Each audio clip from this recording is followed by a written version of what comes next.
शहर के व्यस्त रास्तों पर 11 वर्षीय सपना अपनी पुरानी साइकिल पर स्कूल जा रही थी। अरे बाप रे, आज फिर लेट हो गई। आज तो विज्ञान की प्रैक्टिकल परीक्षा भी है। तभी अचानक सामने से एक बड़ी कार निकलती है। सपना मुश्किल से बचती है पर साइकिल से गिर जाती है। आह! ये शहर के अमीर लोगों को ना पता नहीं कैसे लाइसेंस मिल जाता है। शाम को सपना स्कूल से घर लौटती है। नमस्ते मम्मी, नमस्ते आंटी। निशा आंटी जब भी घर आती थी तब हमेशा अपनी पुरानी फौजी कहानियां सुनाती थी। आज कौन सी कहानी सुनाओगी आंटी? आज कहानी बाद में सुनाऊंगी, पहले तुम्हारे लिए एक सरप्राइज लाई हूँ। सरप्राइज? क्या है आंटी? आज तुम्हारा जन्मदिन है ना, तो मैं तुम्हारे लिए एक खास तोहफा लाई हूँ। वो देखो। पुरानी सैनिक साइकिल देखकर सपना हैरान रह जाती है। आंटी, ये तो पुरानी साइकिल है। हाँ बेटी, लेकिन ये कोई साधारण साइकिल नहीं है। ये एक जादुई सिपाही की साइकिल है। जादुई साइकिल? आंटी, आप हमेशा अपनी फौजी कहानियों में खोई रहती हो। आज साइकिल लाई हो तब भी कहती हो कि जादुई सिपाही की साइकिल है। बेटी, सच में ये जादुई सिपाही की ही साइकिल है। आंटी, साइकिल में सिर्फ लोहा होता है, उसमें कोई जादू वादू नहीं होता। इसे मजाक में मत लो। एक दिन तुम्हें पता चलेगा कि हमारे देश की रक्षा सिर्फ साधारण हथियारों से नहीं होती, बल्कि अनेकों रहस्यमय ताकतों से भी होती है। रात के समय सपना साइकिल को देख रही होती है। मैं इस पुरानी साइकिल का क्या करूंगी? इससे अच्छी तो मेरी वाली साइकिल है। इसमें ये अजीब सा कंपास क्यों लगाया होगा?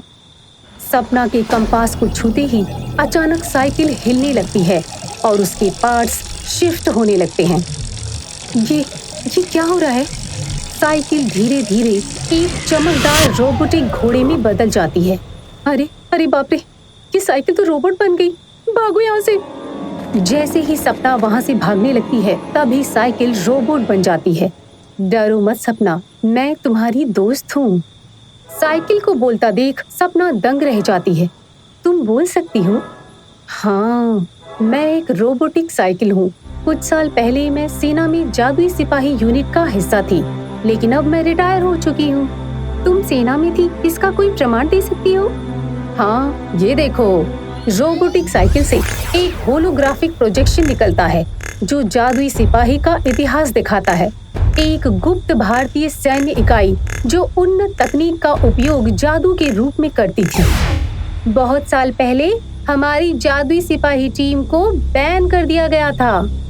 सिपाही टीम को बैन कर दिया था? हाँ, क्योंकि हमारी गलती से टेक्नो असुर नाम की एक दैत्य मशीन बनाई गई थी। हालांकि उस समय टेक्नो असुर को बंद कर दिया गया था, लेकिन अब वो फिर से सक्रिय हो गया है। इससे देश और दुनिया को खतरा है। क्या ये बात निशा आंटी जानती हैं?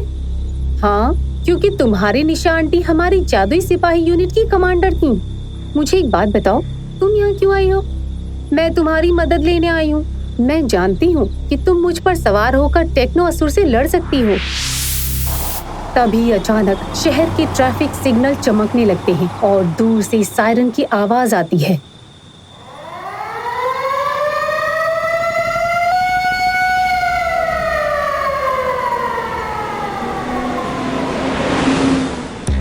वो आ गया है। टेक्नो असुर यहीं कहीं अपनी ताकत का परीक्षण कर रहा है। हमें जाना होगा सपना। लेकिन इसमें मैं क्या कर सकती हूँ? मैं कहीं नहीं जाऊंगी। आज देश को तुम्हारी जरूरत है सपना, जल्दी से मुझ पर सवार हो जाओ। तभी आसमान से एक हेलीकॉप्टर की क्रैश होने की आवाज आती है।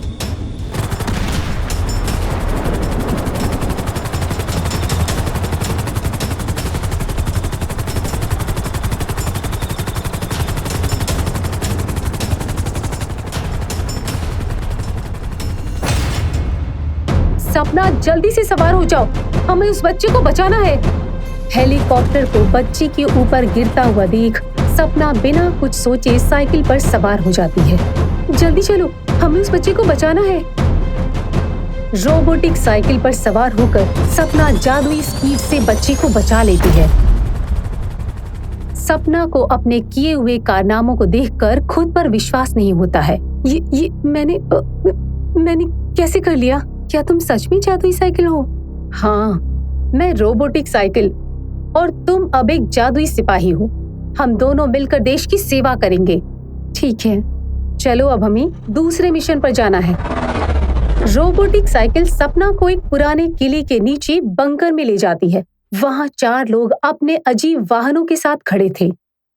आओ सपना, हम तुम्हारा ही इंतजार कर रहे थे। आप मेरा इंतजार कर रहे थे? मैं कुछ समझी नहीं। मैं प्रोफेसर विश्वास हूँ। पहले मैं भी जादुई सिपाहियों की टीम में मदद करता था। प्रोफेसर, ये बात तुम इस लड़की को क्यों सुना रहे हो? आखिर ये छोटी सी बच्ची हमारे क्या काम आ सकती है? शांत रहो देव, ये वही लड़की है जिसका जिक्र नोस्ट्राडेमस ने किया था। हाँ, मैंने पढ़ा है कि नोस्ट्राडेमस ने कहा था जब दुनिया पर संकट आएगा तब सपना नाम की लड़की रोबोटिक साइकिल पर सवार होकर दुनिया को बचाएगी। क्या ये जादुई ट्राईसाइकिल हाथी में बदल सकती है? साथियों, वक्त आने पर मैं हाथी, घोड़ा सब बन सकती हूँ। तभी अचानक चारों की कम्युनिकेशन डिवाइस बीप करने लगते हैं। प्रोफेसर अपनी घड़ी के डिवाइस में देखकर बोले, शहर के ट्रैफिक सिग्नल फेल हो गए हैं। बहुत सारे एक्सीडेंट्स हो रहे हैं। क्या तुम अपने वाहनों को पहली बार आजमाने के लिए तैयार हो? हम तैयार हैं सर। क्या तुम तैयार हो सपना? नो सर, मैं तैयार नहीं हूँ। डरो नहीं सपना, मैं तुम्हारे साथ हूँ। हाँ सपना, टेक्नोसुर की टेक्नोलॉजी इंसानों पर भारी पड़ रही है। दुनिया खतरे में है, हमें मदद करनी ही होगी। ठीक है, मैं आपके साथ चलने के लिए तैयार हूँ। सभी अपने अपने वाहनों पर सवार होकर हवा में उड़ते हुए शहर में पहुँच जाते हैं। सपना, तुम्हें इसी वक्त ब्रह्मांड में जाना होगा। वहाँ सिर्फ तुम इस साइकिल के सहारे ही जा सकती हो। मुझे वहाँ जाकर क्या करना है प्रोफेसर? ब्रह्मांड में उड़ते हुए तुम्हें भीष्म सैटेलाइट पर जाना होगा। पृथ्वी के सारे सिग्नल टावर वहाँ से नियंत्रित होते हैं। वहाँ जाकर सारे सिग्नल का पावर ऑफ कर देना है। जो हुक्म प्रोफेसर। सपना तेजी से आसमान की ओर जाने लगती है और कुछ ही देर में सैटेलाइट पर पहुंचकर पावर की सप्लाई बंद कर देती है।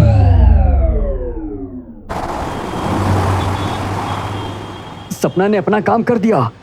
आज से हम सपना को कर्नल सपना कह के बुलाएंगे। Yes sir. रात के समय सपना अपनी माँ के साथ बैठी होती है। तभी माँ पूछती है, सपना, आजकल तुम इतनी थकी हुई क्यों रहती हो? मम्मा, मैं सपना सिपाही बनकर देश की रक्षा कर रही है। ये जानकर माँ खुश हो जाती है। अगले दिन सवेरे रोबोटिक साइकिल सपना से कहती है, सपना, एक बुरी खबर है। कल तुमने सैटेलाइट जाकर पावर सप्लाई बंद कर दिया। ये जानकर खुद टेक्नो असुर हमसे लड़ने के लिए आ रहा है। जब तुम साथ हो तो मुझे किसी असुर से डरने की आवश्यकता नहीं है। अगले ही पल प्रोफेसर का मैसेज आता है, हेलो, दिस इज सपना हियर। कर्नल सपना, हमें रिपोर्ट मिली है कि टेक्नोसुर हमारे प्रधानमंत्री को किडनैप करके पूरे भारत पर कब्जा करना चाहता है। आप चिंता ना करें सर, कर्नल सपना टेक्नो असुर का सामना करने के लिए तैयार है। कर्नल सपना, जल्दी आओ, हमें अर्जेंट पार्लियामेंट जाना होगा। प्रोफेसर का संदेश मिलते ही कर्नल सपना रोबोटिक साइकिल पर सवार होकर दिल्ली की ओर जाने के लिए निकल पड़ती है और कुछ ही देर में वो प्रोफेसर के पास दिल्ली पहुंच जाती है। कर्नल सपना, जब से टेक्नोसुर को तुम्हारे बारे में पता चला है तब से बहुत क्रोधित हो गया है और तुमसे मुकाबला करने खुद यहाँ आने वाला है। कर्नल सपना, हमें कुछ भी करके टेक्नो असुर को प्रधानमंत्री का अपहरण करने से रोकना होगा। तभी सामने से टेक्नो असुर आ जाता है। तो ये है कर्नल सपना, अगर हिम्मत है तो आज मुझे रोक कर दिखाओ। आज मैं तुम्हारे प्रधानमंत्री को किडनैप करके पूरे भारत पर कब्जा करने वाला हूँ। तुझे पता है टेक्नो असुर कि ये भारत है। यहाँ टेक्नोलॉजी के साथ मंत्र, तंत्र और जादू भी होता है, जबकि तेरे पास सिर्फ टेक्नोलॉजी है। तू हमारा कुछ नहीं बिगाड़ पाएगा। ये बात है, तो फिर अपने प्रधानमंत्री को बचा के दिखाओ। फिर टेक्नो असुर उड़ता हुआ पार्लियामेंट की ओर जाने लगता है। कर्नल सपना के साथ प्रोफेसर की सारी टीम उसे रोकने का प्रयास करती है, मगर रोक नहीं पाते।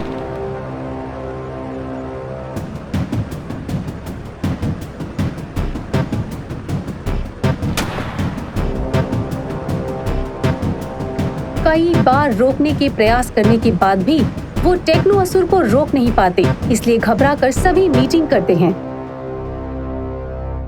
अब इस दैत्य को रोकना हमारे बस की बात नहीं। अब क्या करें प्रोफेसर? इसे रोकने के लिए अब हमें टेक्नोलॉजी के साथ भगवान का सहारा लेना होगा। आप मुझे बताइए क्या करना है। तुम्हें इसी वक्त हिमालय की पहाड़ी में बाबा के आश्रम जाकर उनसे सहायता मांगनी पड़ेगी। दुष्ट को खत्म करने के लिए मैं इसी वक्त हिमालय जाऊंगी। और फौरन सपना रोबोटिक साइकिल पर सवार होकर हिमालय की ओर निकल पड़ती है। कुछ ही देर में सपना बाबा के आश्रम पहुंच जाती है। ओम नमः शिवाय, हर हर महादेव। ओम नमः शिवाय, हर हर महादेव। बाबा की जय हो। बताओ पुत्री, यहाँ क्यों आई हो? फिर सपना बाबा को पूरी बात बताती है। टेक्नो असुर को खत्म करने के लिए तुम्हें हर हर महादेव का जप जपते हुए दैत्य की नाभि से बैटरी निकालनी होगी। जैसे ही असुर की बैटरी निकल जाएगी वो शक्तिहीन हो जाएगा। बाबा से आशीर्वाद लेकर कर्नल सपना बिजली की रफ्तार से टेक्नो असुर के पास आ जाती है। रुक जा दानव, अब तू हमारे प्रधानमंत्री को छू भी नहीं सकता। अच्छा, कौन रोकेगा मुझे? मैं और मेरे शिव जी। इतना बोलकर सपना जोर जोर से महादेव का जाप करने लगती है। ओम नमः शिवाय, हर हर महादेव। ओम नमः शिवाय, हर हर महादेव। दोनों के बीच महाजंग होने लगती है। ओम नमः शिवाय, हर हर महादेव। ओम नमः शिवाय, हर हर महादेव। ये तेरा मंत्र मेरा कुछ नहीं बिगाड़ सकता मूर्ख। ओम नमः शिवाय, हर हर महादेव। ओम नमः शिवाय, हर हर महादेव। टेक्नो असुर से लड़ते लड़ते अचानक सपना उसकी नाभि से बैटरी निकाल देती है।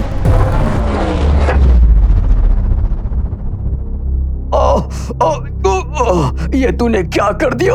मेरी शक्ति जा रही है।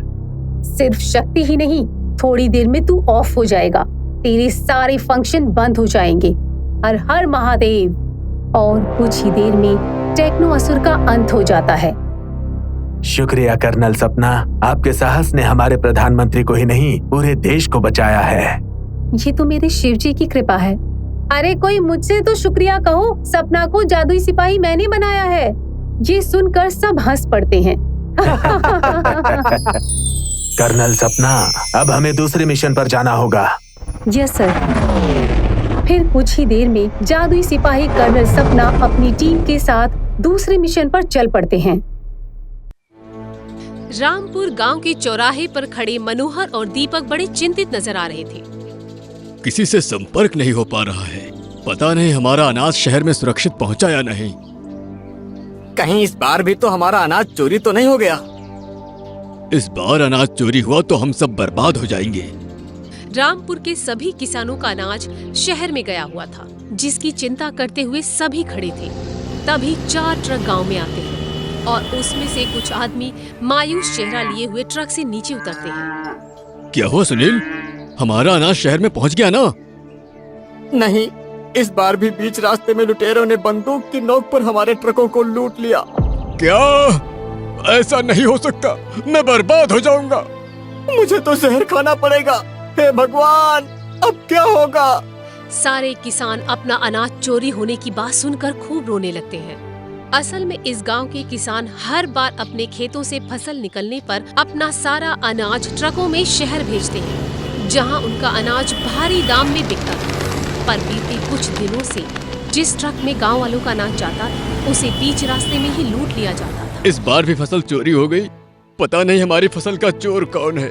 चलते चलते मनोहर दुखी होकर अपने घर पर आता है। पिताजी, इस बार तो हमारी फसल ऊंचे दामों में बिकी होगी ना? पिताजी, अगर अच्छे दाम आए हो ना तो प्लीज मुझे इस बार एक स्कूटी दिलवा देना। मनोहर के चेहरे पर मायूसी की लकीरें साफ साफ नजर आ रही थी। अजी, आप कुछ बोलते क्यों नहीं? सब ठीक तो है ना? कुछ ठीक नहीं है शालिनी। इस बार भी हमारा अनाज उन लुटेरों ने लूट लिया। क्या इस बार भी हमारी मेहनत की कमाई कोई लूट ली गया? बस अब बहुत हो गया। अब हमें उन लुटेरों के बारे में पुलिस को बताना ही होगा। बेटे, गांव वालों का कहना है कि वे लुटेरे बहुत ही खतरनाक हैं। अगर हमने पुलिस को बताया तो वे हमें मार डालेंगे। पापा, हम पुलिस को नहीं बताएंगे तो कैसे पकड़े जाएंगे? वो बड़े शातिर हैं। उन्हें आज तक कोई नहीं पकड़ पाया बेटे। रामपुर में कोई कारखाना नहीं था और ना ही कोई रेलवे स्टेशन, जिसके चलते गांव वालों को हर काम के लिए शहर में जाना पड़ता था। और शहर जाने वाले रास्तों पर जंगल में डाकुओं का बसेरा था, जो गांव से आने वाले सामान को लूट लेते थे। एक दिन सभी गांव वाले मुखिया जी से इसी बात की शिकायत करते हैं। सरपंच जी, अब बहुत हो चुका, अब तो कुछ कीजिए। सरकार से पुलिस थाने की दरख्वास्त करे क्या? नहीं मुखिया जी, अब हमें सरकार से रेल की पटरी डालने की मांग करनी चाहिए, ताकि हम अपना अनाज ट्रेन में सुरक्षित शहर लेकर जा सकें। सबको मनोहर का सुझाव पसंद आता है और सरपंच सरकार से रेल की पटरी डालने की मांग करते हैं। कुछ ही समय में रेलवे स्टेशन और रेल की पटरी डालने का काम शुरू हो जाता है और कुछ ही महीनों में रामपुर से शहर तक रेल की पटरी का निर्माण पूरा हो जाता है। रात का समय था। गांव के सारे किसान अपना अपना अनाज लेकर रेलवे स्टेशन पर खड़े थे। पिताजी, अब तो ट्रेन शुरू हो गई है। इस बार शहर में अनाज बेचने मैं जाऊं? ठीक है बेटा, लेकिन अनाज अच्छे दाम में बेच कर आना। जी पिताजी। सारे किसान गांव के रेलवे स्टेशन पर खड़े ट्रेन के आने का इंतजार कर रहे थे। तभी एक ट्रेन आती है और सभी फटाफट अपनी बोरियां ट्रेन में रखकर बैठ जाते हैं और ट्रेन चल पड़ती है। पिताजी, रात हो गई है और ट्रेन भी चल दी है। अब आप लोग घर जाइए। अच्छा हुआ हमारे गांव में ट्रेन की सुविधा हो गई। अब हमें शहर आने में आसानी हो गई है। हाँ, रात के वक्त ट्रेन में बैठेंगे और सवेरा होते ही शहर पहुंच जाएंगे। बड़ा मजा आएगा। तभी अचानक ट्रेन में एक तेज रोशनी चमकती है। अरे, ये रोशनी कहाँ से आ रही है? अचानक ट्रेन रुक जाती है और सब ट्रेन के बाहर देखने लगते हैं। अचानक रात से इतनी जल्दी दिन कैसे निकल आया और ये हम कहाँ आ गए हैं? चलो नीचे उतर कर देखते हैं। सब ट्रेन से नीचे उतरते हैं। यहाँ तो दूर दूर तक रेगिस्तान ही नजर आ रहा है। हम सब सपना तो नहीं देख रहे हैं। नहीं, ये हकीकत है। वो देखो। तभी सबको सामने एक आम का पेड़ दिखाई देता है। वो देखो, आम का पेड़।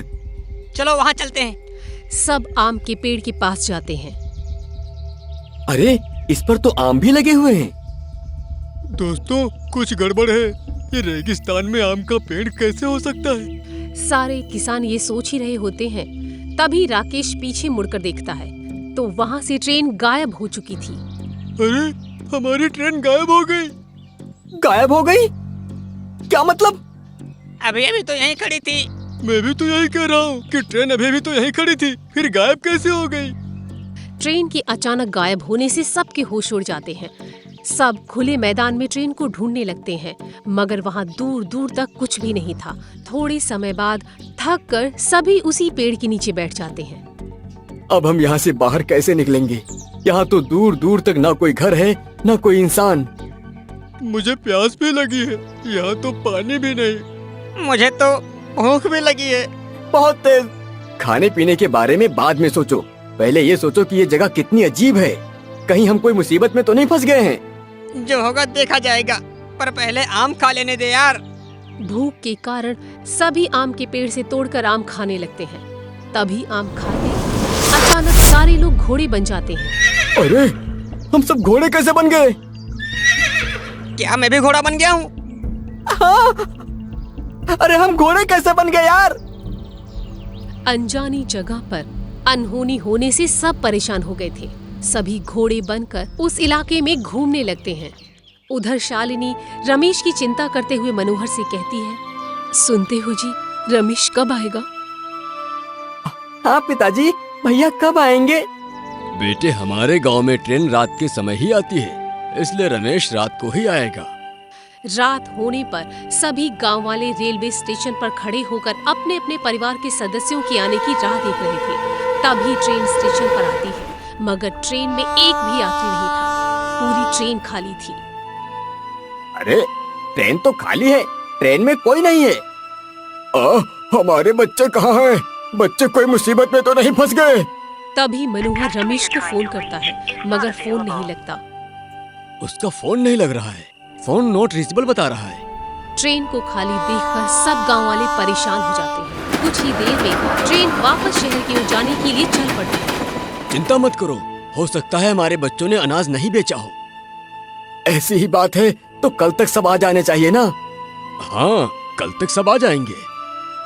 पॉजिटिव सोचते हुए सभी अपने अपने घर चले जाते हैं। अगली रात ट्रेन एक बार फिर से आती है, लेकिन इस बार भी ट्रेन खाली ही आती है। ऐसा कैसे हो सकता है? 2 दिन से किसी का फोन भी नहीं लग रहा और ट्रेन भी खाली आ रही है। मुझे तो लगता है वो सब कोई मुसीबत में फंस गए हैं। अब क्या करें? अगर कल रात भी ट्रेन खाली आई तो उसी ट्रेन में बैठकर हम कल शहर जाएंगे। हाँ हाँ, हम सब तैयार हैं। हाँ, हम सब तैयार हैं। हाँ, बिल्कुल तैयार हैं। दूसरे दिन रात के समय ट्रेन एक बार फिर आती है, मगर इस बार भी खाली ही आती है। आज भी कोई नहीं आया। चलो भाइयों, ट्रेन में बैठ जाओ। पिताजी, आप घर पर रहिए, शहर में जाता हूँ। ठीक है बेटे, अपना ख्याल रखना। सारे गांव वाले ट्रेन में बैठ जाते हैं और ट्रेन चल पड़ती है। रात के अंधेरे में ट्रेन जा रही होती है। तब ठीक उसी तरह अचानक ट्रेन में तेज रोशनी चमकती है और बाहर देखने पर उजाला हुआ था। अरे, अभी तो रात थी, अचानक दिन कैसे हो गया? कुछ तो गड़बड़ है भाई। अचानक ट्रेन रुकती है और सभी नीचे उतरते हैं। ट्रेन तो रेगिस्तान में पहुंच गई है। हाँ, मगर ये कोई छलावा है, हमें चौकन्ना रहना होगा।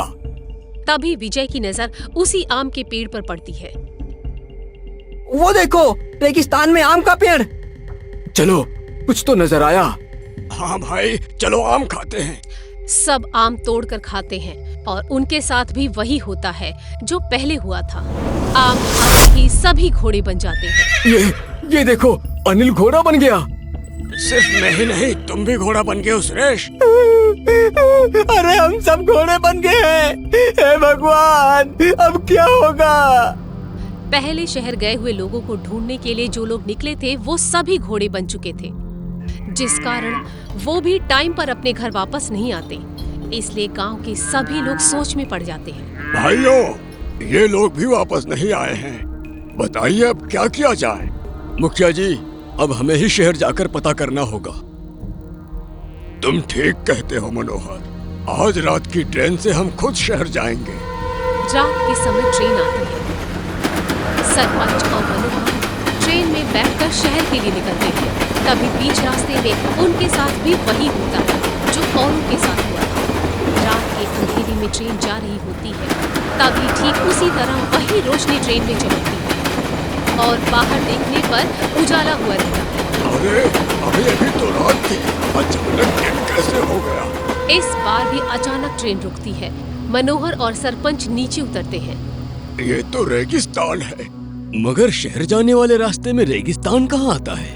कुछ तो गड़बड़ है, हमें चौकन्ना रहना होगा। मनोहर और सरपंच यही सोचते हैं।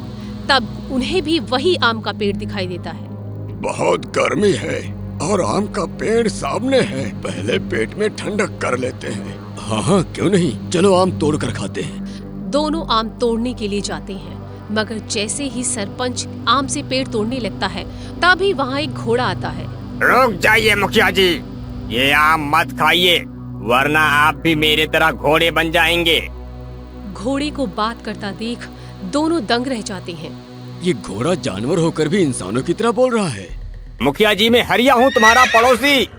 हरिया, तू घोड़ा कैसे बन गया? हम सब गांव वाले ट्रेन में बैठकर इस अनजान जगह पर आए थे और जब हमने इस पेड़ से आम तोड़कर खाया तो हम सब घोड़े बन गए। मगर ऐसा कैसे हो सकता है? मनोहर काका, दरअसल वो ट्रेन जादुई ट्रेन है, वो आम जगह पर नहीं चलती। पैसेंजर बिठाकर थोड़े ही समय में वो सबको रेगिस्तान में पहुंचा देती है।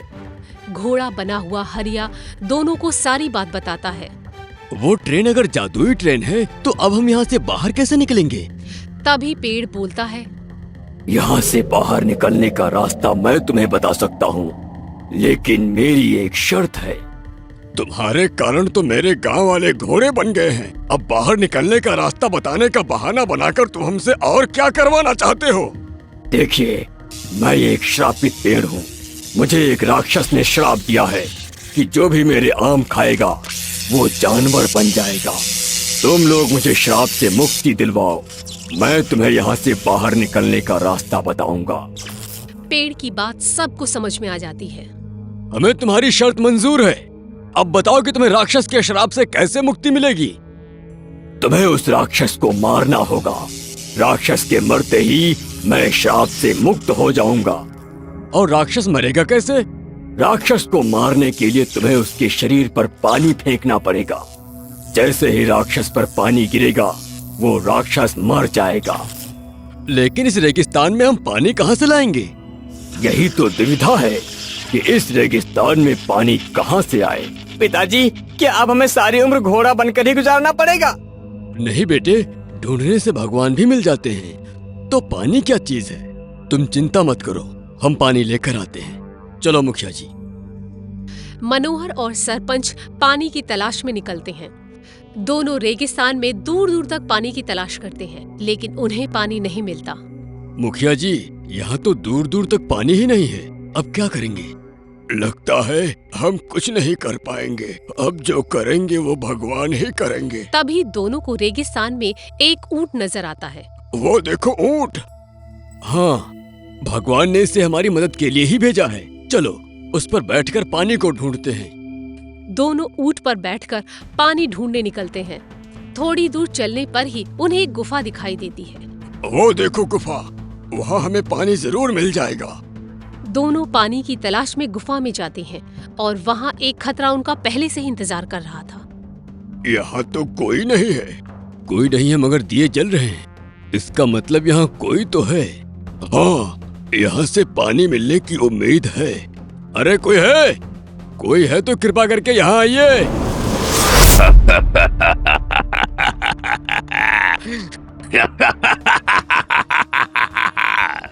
काफी दिनों से खाने को घोड़े ही मिलते हैं। आज इंसान खाऊंगा, बड़ा मजा आएगा। बाप रे, ये राक्षस तो वही राक्षस है जिससे हमें मारना है। मगर पानी कहाँ है? तभी राक्षस दोनों को मारने लगता है। तभी दिए को देख मनोहर के दिमाग में एक आइडिया आता है। मुखिया जी, दिए में तेल है और तेल प्रवाही ही होता है। चलो इस पर तेल ही डाल देते हैं। तेजी से मुखिया जी तेल लेकर राक्षस पर फेंक देते हैं। राक्षस के शरीर पर तेल गिरते ही उसका शरीर जलने लग जाता है और वो वहीं जलकर राख हो जाता है। हमने राक्षस को मार दिया। चलो शांति मिली। राक्षसों को मारकर दोनों खुश हो रहे होते हैं। तभी अचानक राक्षस जिंदा हो जाता है। अरे मूर्खों, मेरी मौत तेल से नहीं पानी से लिखी है और पानी तुम्हें इस रेगिस्तान में कहीं नहीं मिलेगा। राक्षस को जिंदा देख दोनों डर जाते हैं। अब मैं तुम दोनों को मारकर पार्टी मनाऊंगा। राक्षस से बचने के लिए दोनों गुफा के बाहर भागते हैं। चलो जल्दी से ऊंट पर बैठकर भागते हैं। बाहर ऊंट को देखते ही मनोहर को कुछ याद आता है। मुखिया जी, हमने स्कूल में पढ़ा था कि ऊंट के पेट में पानी की थैली होती है। अरे हाँ, शायद भगवान ने हमारी मदद करने के लिए ही ऊंट को भेजा है। मनोहर तेजी से ऊंट का पेट चीरकर अंदर से पानी की थैली निकाल लेता है। तभी सामने राक्षस आ जाता है और जैसे ही राक्षस उन पर हमला करने जाता है, मनोहर तेजी से उस पर पानी फेंक देता है।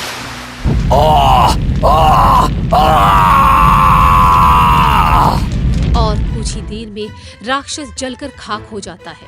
फिर दोनों आम के पेड़ के पास आते हैं। वृक्ष देवता, हमने आपको श्राप से मुक्त करवा दिया है। अब मैं तुम्हारे गांव वालों को पहले की तरह इंसान बना देता हूँ। सारे गांव वाले जो घोड़े बन चुके थे वापस इंसान बन जाते हैं। तभी वहाँ ट्रेन आती है। सावधान, कोई भी इस ट्रेन में नहीं बैठेगा। ये जादुई ट्रेन है। तभी पेड़ मुस्कुरा कर कहता है, नहीं, अब ये ट्रेन जादुई ट्रेन नहीं रही। राक्षस के मरते ही ये ट्रेन एक आम ट्रेन बन चुकी है। अब तुम लोग इसमें बैठकर आराम से अपने घर जा सकते हो। ये सुनकर सब खुश हो जाते हैं और ट्रेन में बैठकर अपने घर की ओर निकल पड़ते हैं। आपको हमारा ये वीडियो पसंद आया हो तो प्लीज हमारे चैनल को सब्सक्राइब कीजिए और हाँ, वीडियो को लाइक और शेयर करना मत भूलना। धन्यवाद।